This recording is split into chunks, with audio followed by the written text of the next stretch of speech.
இயேசுவின் அன்பு இதயங்களுக்கு காலை வணக்கம். இந்த நாள் உங்களுக்கு ஆசீர்வாதமாக அமைய வாழ்த்துக்கள்.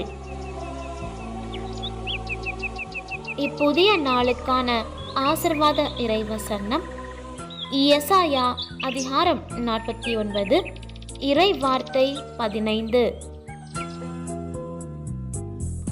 பால் குடிக்கும் தன் மகவை தாய் மறப்பாளோ?